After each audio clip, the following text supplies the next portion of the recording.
नमस्कार दोस्तों, मेरा नाम सत्येंद्र कुमार है। आप देख रहे हैं यूट्यूब चैनल। आज के इस वीडियो में हम बताएंगे एनपीए। सरल शब्दों में समझें तो किसी व्यक्ति को जब बैंक लोन देती है तो कभी कभी ऐसा होता है कि व्यक्ति रेगुलर पेमेंट नहीं कर पाता है। तो उस केस में बैंक उनको एक नोटिस भेजती है कि भैया तुम अपना देख लो, नहीं तो तुम्हारे पे लीगल एक्शन लिया जाएगा। तो फिर भी आदमी रेगुलर पेमेंट नहीं कर पाता है, ईएमआई भरने में असमर्थ हो जाता है। तो उस केस में बैंक उस पैसे को NPA, non performing asset, bad loan करार देती है, यानी एनपीए घोषित कर देती है। तो उसको हम बोलते हैं एनपीए।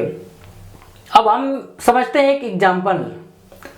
मान लीजिए कि बल्लू भैया ने एक 40 लाख की एक फैक्ट्री खोली, जिसमें से फंडिंग सोर्सेस उनका मान लीजिए कि 10 लाख रुपया उनका खुद का था और 30 लाख रुपया उसने बिजनेस लोन फ्रॉम बैंक, यानी बैंक से लोन लिया। टोटल 40 लाख रुपया हो गए। अब बल्लू भैया फैक्ट्री खोल लिए। अब बल्लू भैया की स्टार्टिंग में कंपनी बहुत अच्छी चली, 1 साल 2 साल। उसके बाद धीरे धीरे कंपनी लॉस में जाने लगी। कंपनी जब लॉस में गई तो बल्लू भैया ने ईएमआई भरने में असमर्थ रहे। अब EMI daily time to time नहीं कर पाए तो बैंक ने उनको एक नोटिस भेजा कि बल्लू भैया आप ईएमआई भरिए टाइम से, नहीं तो आप पे एक लीगल एक्शन लिया जाएगा।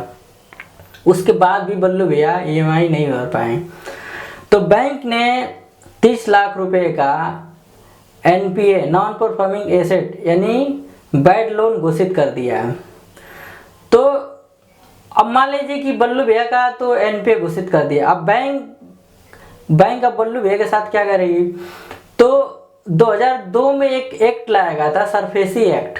उस एक्ट के माध्यम से बैंक को किसी की परमिशन लेनी नहीं पड़ती, यानी कोर्ट की परमिशन नहीं लेनी पड़ती है। तो जो भी आप गिरवी रखे रहेंगे तो उस प्रॉपर्टी को बैंक जब्त कर लेती है, जब्त करके आपका पैसा रिकवर कर लेती है।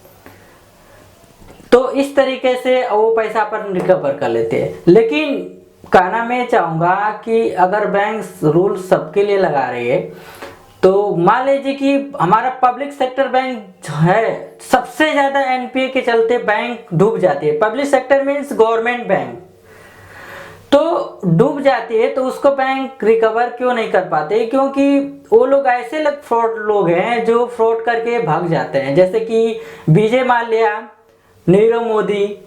तो ऐसे तमाम नीरव मोदी पैदा हैं, छोटे छोटे जो फ्रॉडगिरी करते हैं और गवर्नमेंट पब्लिक सेक्टर जो भी प्रॉपर्टी है उसको डुबा देते हैं। यानी बैंक डूब गया, कमर उसकी टूट गई। अब बैंक के पास पैसे नहीं रहेंगे, रिकवरी नहीं कर पाएगा तो आपको लोन कैसे मिलेगा? देखिए, छोटे मोटे जो लोग लोन लेते हैं अगर रिकवर नहीं कर पाते हैं तो बैंक उनकी प्रॉपर्टी जब्त कर लेती है और रिकवर कर लेती है, लेकिन इनसे रिकवर नहीं कर पाते। इस कारण बैंक डूबी पड़ी हैं।